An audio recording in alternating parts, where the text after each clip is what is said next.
Hi, bestie! Happy holidays! So, listen, we love cozy season, but not only because we love all the cozy activities that come with it, but also because we love cozy hobbies. Anyway, if you're new here, hi, I'm Lauren. Welcome to my channel. I tend to focus on how you can bring little things into your life to make life more fun, little vlogs to show you little things like solo dates, hobbies that you can do, books that you should be reading.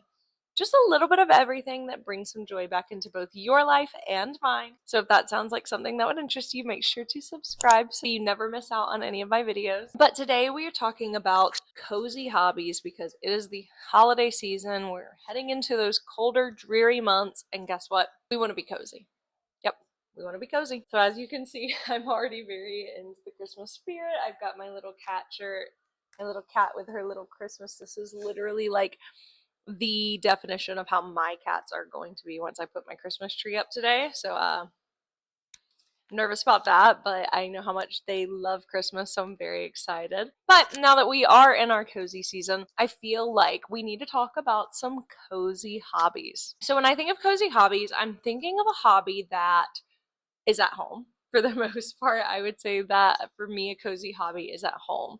Now, I can make a separate video on winter hobbies that are great for the winter time that may be a little bit more adventurous. So if you want me to make a video on that, let me know. But today we are focusing on just the cozy hobbies. So think in your house, in your PJs, maybe sitting on the couch, maybe laying in bed, cuddled up in a blanket, those type of hobbies. And I like to categorize these in a brain off and brain on category. Let's start with brain off hobbies.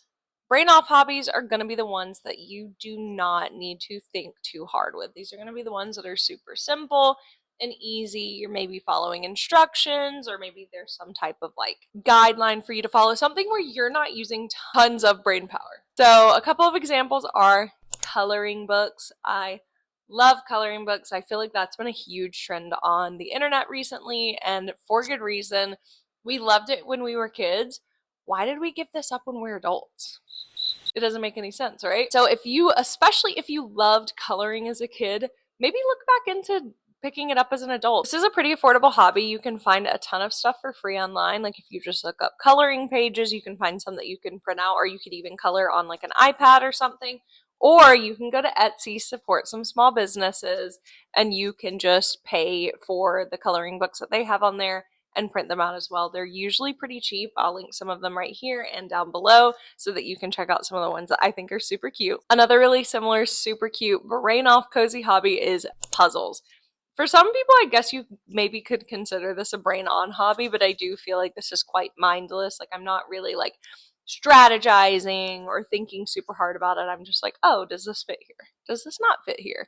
It's still like engaging your mind, but after like a long day of working and you just want to do something relaxing, like that's not going to be the most stressful thing in the world. I used to do puzzles all the time with my grandma. That's something I want to get back into soon because I loved it so much. My grandma was obsessed with it, and I think that's why I didn't do it for a while after that, because I was like, okay, enough with the puzzles.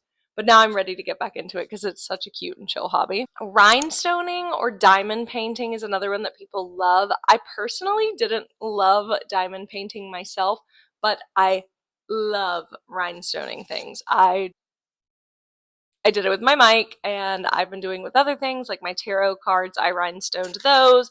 I'm currently working on doing like a drip pattern of rhinestones on this planter. It's taking me forever because this really hurts your back when you're sitting there like hunched over rhinestoning for a while. So just be mindful of that. But it's super mindless. Like if I'm just like having a day where I just want to literally do nothing but like I don't want to think about anything, boom, boom, boom, boom, boom. It's so mindless. I love it. Paint by numbers is another cute, like crafty, mindless hobby because I feel like for a lot of crafts, I feel like you do have to put a lot of thought and energy into it. But with diamond painting, it tells you exactly where you need to paint, so it makes it super simple and fun. Now, I do have a few cozy hobbies that I do think lean into both the brain on and brain off territory, depending on the person who's doing it. So, baking is one of those. For me, I think that baking would be an extremely brain on hobby because I'm not really attuned to the baking life. And as much as I think that is the cutest, comforting, like coziest hobby ever, it would require a lot of mental energy out of me.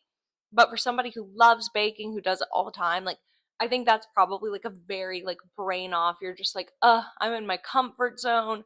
I'm just vibing. I'm cooking whatever I want to cook, like that type of thing. But baking is so cute and cozy, kind of perfect for the holiday season, of course, because you can bake friends and family, some cute little baked goods. That's like the perfect DIY gift. I'm also going to put reading in the brain off and brain on category as well, because I think certain books your brain needs to be like dialed in.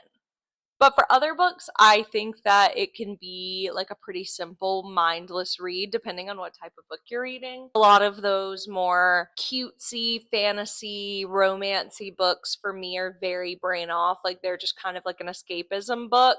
But something that's meant for me to see like a deeper picture in, like a more thought provoking book, like something like The Kite Runner, that's a brain on book because for me, that's requiring a lot of thinking. Like I'm really diving into the themes of the book. I think any of the stitching type hobbies also kind of lean into the brain off and on category. For some people, I think they can be quite brain off, but for other people like me, they're very brain on. Like cross stitching, embroidery, crochet, knitting, all of those. I think for some people, like once you're really into it, like you can just do it quite mindlessly, watch TV, listen to a podcast, listen to music.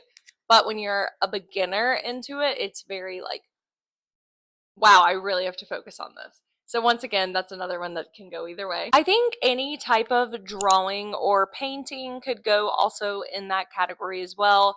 I believe that both of those things can be very brain off categories. Like I love just kind of mindlessly like doodling with my watercolors. Especially I like to make like little watercolor paintings of my cats. If you can see my cat roaming around in the background, she's playing with her Christmas toys. I think for some people those can be very brain off, and I think for some people those can be very brain on, so it's your discretion. And now let's talk about our cozy brain on hobbies, because I definitely think there are some that you've just got to be dialed in for, like board games. I love a board game. Board games are some of my favorite things to do. But I think a lot of them you do have to have like a lot of brain on. Like, for example, my boyfriend and I try to do a weekly Scrabble night, which is so much fun and I love it. But like, I want to win. I'm trying to win this Scrabble night, and unfortunately, I haven't yet. But I think I will one day. And so I'm trying to be tuned in, dialed in, so that I can figure out the most efficient words to use. That's definitely a brain on activity. I maybe there are some board games that I've never played that are very brain off, but for me, I think those are brain on. And also with games, I think personally for me, video games are brain on. I think for some people they can also be a brain off hobby, but for me personally, I feel like they're very brain on interactive, and maybe it's because of the video games that I play. I tend to play more like actiony shooter games, whereas like maybe something like a cozy game like Animal Crossing or Stardew Valley could be very like cozy brain off. But my video games I guess are really not even cozy, because I really like more horror action shooter games like Resident Evil or Silent Hill. So I guess maybe those aren't even cozy at all, but they're cozy to me. I love them, and I love just sitting on the couch playing a video game. Another brain on is junk journaling or scrapbooking. I think for me, those are very brain on activities because you have to kind of plan out your spreads, and those are the most daunting things in the world to me. I've been wanting to get into junk journaling forever, and I'm going to make it happen. And of course, I'm going to document that journey here. But I don't know what it is about junk journaling that feels so scary. Like I feel like I put a lot of pressure on myself for it to be perfect, which I know is kind of the opposite of what junk journaling is supposed to be. But you see all of those aesthetic pages on TikTok and Instagram and even on YouTube of people doing their most beautiful, gorgeous junk journaling spreads, and I just like I get so overwhelmed in my head about it. So that might be something that's very brain on, but it's really cute. It's really cozy, and I'm going to make it happen this year, I promise. And you should too, because that's a great way to keep all of your memories. DIY crafting, I'm going to have to put this entirely in a brain on category. Maybe somebody feels that it's a brain off thing, but for me, I think it's very brain on. I feel like you really have to think about, how to put things together, what you're even going to do, what you're making. It's a really cute, cozy hobby for this season, though, especially with, I feel like there's been a big trend, which I'm loving, this trend, by the way, of people talking about making presents for people. I'm actually planning on doing that as well this year. I'm planning on making some of my friends in LA a few things. I don't want to say them because I'm worried they might watch these videos. If you do, I love you. And I'm also going to make my friends from home a little bit smaller gifts that I can send them back. So I'm really excited about that, and I will be documenting that process as well. But I may not post it until after Christmas because I'm kind of scared that they're going to see it. But maybe I'll just put a little warning, like if you know me in real life, leave the video. But I think that's so cute. You can make Christmas presents, you can make Christmas like decorations, you can make ornaments. There's so many different things you can do, and I think that is such a fun, cozy hobby. Candle making. Candle making is also a really cute thing that you could do around this time to give as a gift, but in general, I love making candles because I use candles all the time, especially in the cozy season when you just want to light a bunch of candles and make your house smell amazing. Candle making is so much fun. You can get the cheapest, literally the cheapest goods for it on Amazon. I think my set was like maybe $40 for everything, which I can make so many candles with it, so it's such a steal compared to buying candles in a store. I'm also going to link my Amazon storefront below just in case you want to go look through it, because I do have a lot of hobby stuff on there in case you're wanting to try any of these hobbies out. But I think candle making is a really cute and cozy but quite brain on and hands on. You're definitely up and moving around for it. That's definitely a brain on hobby for you to try, but it's very cute and cozy. And of course, there's so many more cozy hobbies, but these are just a few to get you in the spirit. You can find so many more all over TikTok, Instagram, YouTube, you name it. There's so many cozy creators out there that like you should definitely look into because they all have the cutest stuff that they make and really great ideas for getting into the cozy spirit. But thank you for watching my video, and of course I will be making more about more hobbies, so if that's something you're interested in, make sure to subscribe, and I will see you later. I love you.